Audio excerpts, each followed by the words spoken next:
Ads पे commission, वेतन, भत्ते और पेंशन की समीक्षा के लिए 8वें वेतन आयोग का गठन, वित्त मंत्री का प्रस्ताव। आपको बता दूं कि 7वें केंद्रीय वेतन आयोग की सिफारिशों को 1/1/2016 से लागू किया गया था, लेकिन इस वेतन आयोग में कर्मचारियों की कई महत्वपूर्ण मांगें पूरी नहीं की गईं।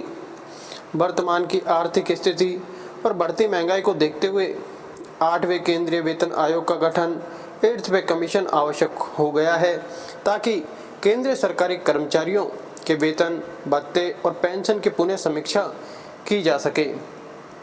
7वें वेतन आयोग से मिली निराशा। स्टाफ साइड ने 7वें वेतन आयोग और इसके बाद भारत सरकार से 1/1/2016 को न्यूनतम वेतन 26,000 रुपये प्रति माह करने की मांग की थी, जिसे केंद्र सरकार ने खारिज कर दिया था। 7वें वेतन आयोग में केंद्र सरकार ने न्यूनतम वेतन 18,000 रुपये की सिफारिश की, जो कि कर्मचारियों की अपेक्षाओं से काफ़ी कम था। इसके अलावा 3.68% फिटमेंट फैक्टर की मांग को भी केंद्र सरकार द्वारा नज़रअंदाज कर दिया गया और केवल 2.57% की सिफारिश की गई, जिससे कर्मचारियों में असंतोष व्याप्त हुआ। कर्मचारियों की नाराजगी और हड़ताल की चेतावनी। 7वें वेतन आयोग की प्रतिकूल सिफारिशों से नाराज होकर राष्ट्रीय परिषद JCM के घटक संगठनों ने न्यूनतम वेतन और फिटमेंट फैक्टर की समीक्षा की मांग के साथ सरकार को हड़ताल की नोटिस दी। सरकार ने श्री राजनाथ सिंह गृह मंत्री, स्वर्गीय अरुण जेटली तत्कालीन वित्त मंत्री, श्री सुरेश प्रभु तत्कालीन रेल मंत्री और श्री मनोज सिन्हा तत्कालीन राज्य रेल मंत्री की अध्यक्षता में मंत्रियों की एक समिति बनाई, ताकि स्टाफ साइड के साथ बातचीत की जा सके।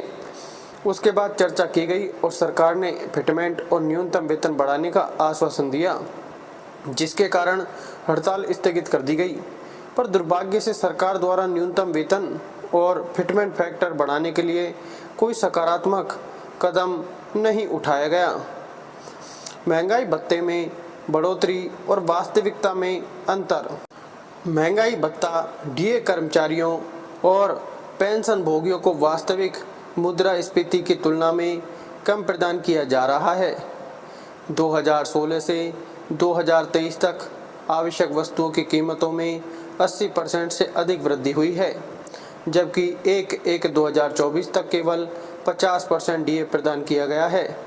इस कारण से कर्मचारियों को वास्तविक मूल्य वृद्धि का पूरा लाभ नहीं मिल रहा है। सरकार के राजस्व संग्रह में वृद्धि। 2015 से 2023 तक केंद्र सरकार का राजस्व 2 गुना हो गया है। 2022-23 में आयकर और GST संग्रह में भी उल्लेखनीय वृद्धि हुई है। आयकर संग्रह 9,60,764 करोड़ रुपए रहा और अप्रत्यक्ष कर संग्रह 13.82 लाख करोड़ रुपए तक पहुंच गया। इससे स्पष्ट है कि सरकार की भुगतान क्षमता बढ़ी है और अब वह कर्मचारियों को अधिक वेतन और भत्ते प्रदान कर सकती है। घटती कर्मचारी संख्या और कार्यभार। पिछले दशक में केंद्रीय सरकारी कर्मचारियों की संख्या लगभग 10 लाख रिक्तियों के साथ कम हो गई है। मौजूदा कर्मचारियों पर कार्य का दबाव बढ़ गया है। 2020-21 में केंद्रीय सरकारी कर्मचारियों के वेतन और भत्तों पर खर्च कुल राजस्व व्यय का केवल 7.29% था, जबकि पेंशन भोगियों पर खर्च लगभग 4% था। 8वें वेतन आयोग की आवश्यकता। स्टाफ साइड के सचिव मिश्रा जी ने कहा है कि आज की बदलती आर्थिक परिस्थितियों और महंगाई को ध्यान में रखते हुए 8वें केंद्रीय वेतन आयोग का गठन अत्यंत आवश्यक हो गया है।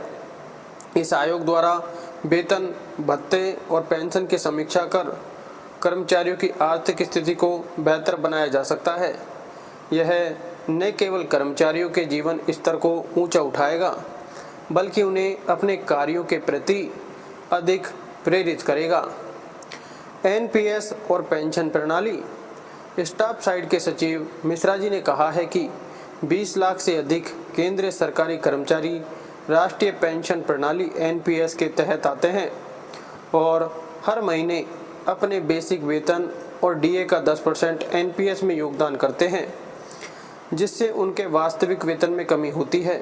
सरकार ने अब तक एनपीएस को खत्म करने और सीसीएस पेंशन नियम 1972 के तहत पेंशन बहाल करने की मांग को स्वीकार नहीं किया है। इससे कर्मचारियों में असंतोष व्याप्त है और यह उनकी आर्थिक सुरक्षा को भी प्रभावित करता है। भविष्य की रणनीति स्टाफ साइड के सचिव मिश्रा जी ने कहा है कि आर्थिक परिस्थितियों, मुद्रास्फीति और कर्मचारियों की घटती संख्या को देखते हुए 8वें केंद्रीय वेतन आयोग का गठन अब आवश्यक हो गया है। यह आयोग वेतन भत्ते और पेंशन की समीक्षा कर कर्मचारियों की आर्थिक स्थिति को सुधारने में सहायक होगा। यह समय की मांग है कि सरकार इस पर तुरंत ध्यान दे और आवश्यक कदम उठाए। उपरोक्त सभी पहलुओं को ध्यान में रखते हुए स्टाफ साइड के सचिव मिश्रा जी ने वित्त मंत्री से तत्काल प्रभाव से 8वें वेतन आयोग के गठन करने की मांग की है।